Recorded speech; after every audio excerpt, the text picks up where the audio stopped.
Get into it. Sold Not For Sale podcast. What could be better than watching Donald Trump being sworn in as the 47th president of the United States of America? What could be better? Well, I'll tell you guys in a second. Swear that I will faithfully execute the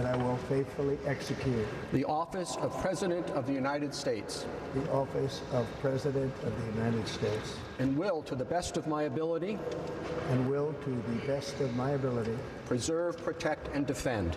Preserve, protect, and defend. The Constitution of the United States. The Constitution of the United States. So help me God. So help me God. Congratulations, Mr. President.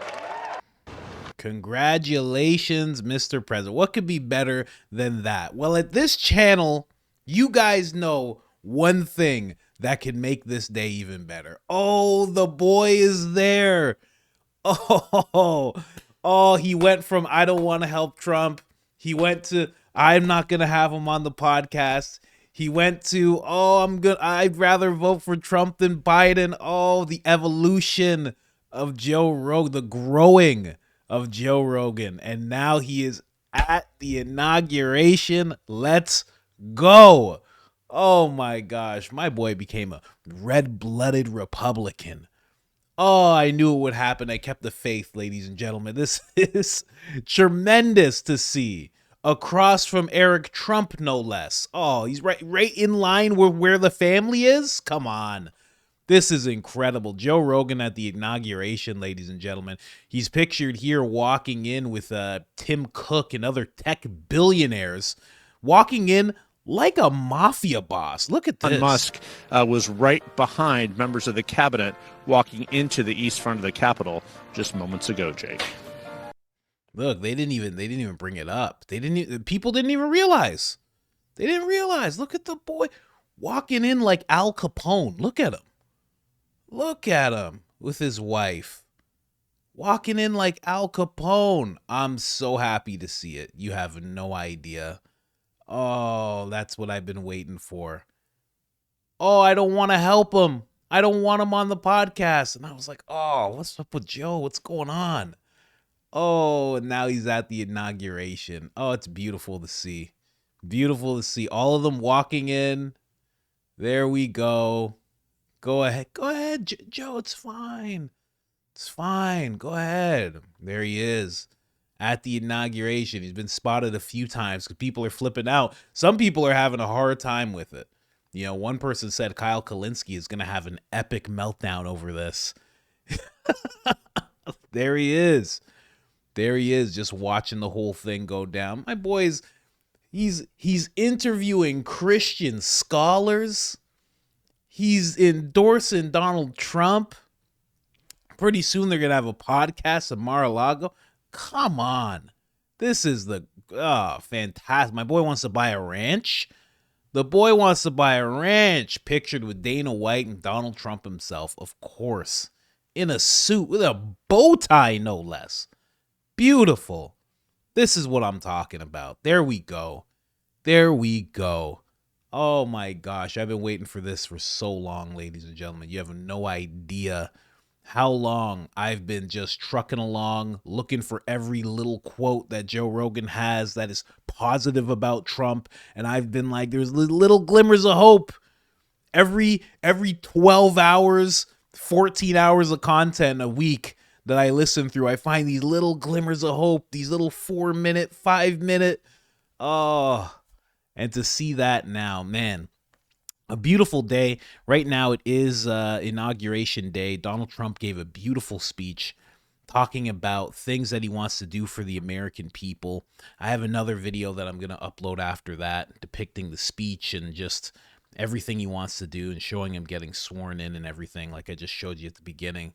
But the things that he has planned, you know, I said it in the other video, if he even gets half of the things done, this will be the greatest president of our lifetimes. This will be very hard to top, you know? And I hope nobody does get to top it, because the only reason he gets to do so much for the American people and has such a crazy workload on day one with 200 executive orders that he is going to be signing is because of how lost the country got, you know? That's the only reason that it's all happening. So I hope there's no one that has to top what Donald Trump is doing, because that means that America has slipped even further down a dark path. He is, even in that speech, he's like, there's only two genders. I was like, whoa. I was like, he didn't have to take it there. This is a speech. It's a celebration speech. You don't have to take it there, but he took it there. He was like, there's only two genders. We're going to stop focusing on race. He's like, we're going to have a colorblind society and start focusing on character, on merit. I was like, wow. And you know something, and a lot of black people are going to get upset when I say this. A lot of people on the left are going to get upset. On Martin Luther King Day, that's what today is as well, he says something that I think would have made Martin Luther King proud. 100%. Because that's all he ever wanted. That's all he ever wanted, is that everybody of every color can get looked at based on their character and their merit. And now you have a president who is sitting there saying the same thing as he's being sworn, after he was sworn in, 47th president. I think Martin Luther King would be very happy about that. There's some people who are mad that the inauguration's on Martin Luther King Day, not realizing that, MLK Day actually moves around. It's not always on the same day. But it's just nonsense, but such a beautiful day, man. This enhanced it so much for me. I was just going through X, and I was like, what is this? I was like, who's that? Who's that? Trump's towering over my boy, I gotta say. Trump is towering over him. Let's go. But still, Joe Rogan made it. He was in there. He saw the whole thing happen. And let me tell you something. Joe Rogan, I guess he is like the most famous person in the world, so it makes sense. I mean, that's why I cover so much of his stuff. Yeah. But interesting to see him in there with all the billionaires and everything. He's not even a billionaire, yet. I mean, he will in his lifetime be a billionaire. But walking in with Tim Cook alongside Jeff Bezos and Mark Zuckerberg and all these people, Joe Rogan has come a long way. Listen, to anyone who is just sitting in their house in their spare room on a gray couch that's not all that nice, doing some weird stuff with your friends, some dumb online stuff. Oh, the path has been set for you. You can go from there to being at a presidential inauguration in the room with all of these billionaires and influential people. Oh my gosh, how inspiring is that? I gotta say, that's just me. You guys know. I love Joe Rogan. I love the show. I gotta talk about it. It's just incredible to see that he not just the growth, but the fact that he went from sitting on his couch with Red Band to like, oh, there's the president.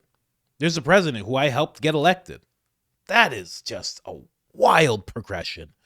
A wild progression. Anytime before, I used to get a little upset about it when people would be like, oh, this guy, he's backed by the CIA and this and that. I get it. You know what I mean? You're never going to be able to dispel rumors like that ever. Not with that type of progression. It's too much. You know what I mean? That's like in 15 years, I become the vice president. You'd be like, oh, this guy, the whole time he was in on it. This guy's a lizard person. That's why he sounds white. They do the voice thing and he's a lizard person. It'd be crazy. They'd be like, that's not a tattoo. That's what his actual skin looks like. Of course. And I wouldn't get mad at all. I'd be like, yeah, I get it. 100%. I was in my spare room doing Joe Rogan content, and I'm the vice president. It was mind-blowing. But that's America, and that's what Trump's speech was about. That's America, and that's what you can do. What did he say? I actually wrote it down because I love this quote. He said, in America, the impossible is what we do best. Solid quote. I hope that goes down as one of the quotes he's remembered for. Man, great day. Biden pardoned everybody who should go to jail, but still a pretty great day. Pardoned his whole family. Pardoned his entire family. What? What? But didn't pardon himself. I don't know. I think because he knows he's not going to get put under that type of scrutiny. I think he knows that. But he pardoned his son. It looked like his daughter. It looks like a granddaughter. Like, it's just his whole family, his whole immediate family. But not Jill. I don't get it. I don't know, man. It's so crazy to see such a legacy get so dragged through the dirt. And I'm talking about Joe Biden's, because he did that to himself. It's so crazy to see a legacy like that just get so tarnished and so just discarded and crumpled, you know? And to see Donald Trump's just glistening and shining right now. You know what I mean? The contrast is crazy. Crazy. And throughout that whole speech that Trump gave, Biden wasn't applauding at all.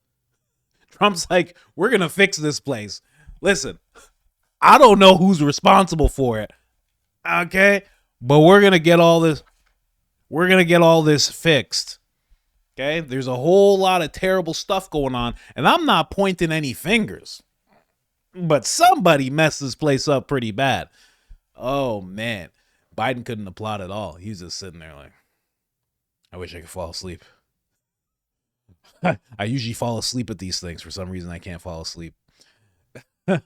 Oh, man. And Kamala's just sitting there like, And Obama's like, I thought I was going to get a fourth term.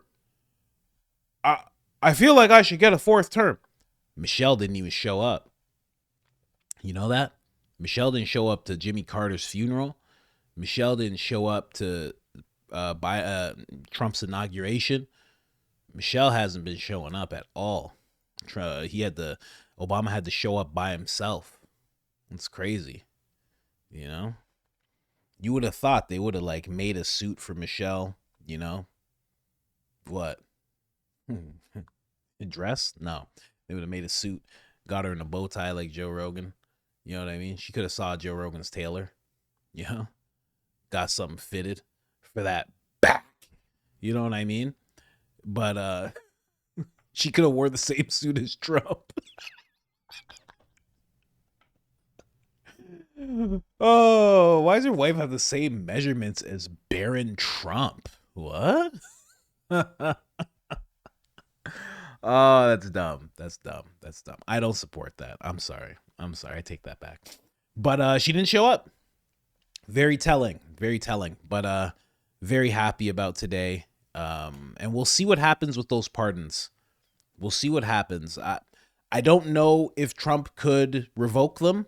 I don't know if he will. Maybe it just stands as that. It's I don't know, man. You know, the reason I'm focusing on it so much is because Trump's inauguration and the 200 executive orders are going to overshadow everything. I've said this in the last video too. The news cycle is just going to make that the focus. MSNBC, CNN, they're going to be picking apart Trump and everything he does, and JD Vance as well and everything. And, you know, Fox and everything is just going to be focused on Trump and everything he's doing, how great he is. Nobody's going to be talking about the pardons. After like a few days, no one's going to be talking about that. Man. Anyways, guys, like, subscribe, turn on the notifications. It helps the channel tremendously. Get out there and celebrate. Joe Biden is gone. Kamala Harris is gone. Fantastic. That is the thing to focus on today. Anyways, I'm out.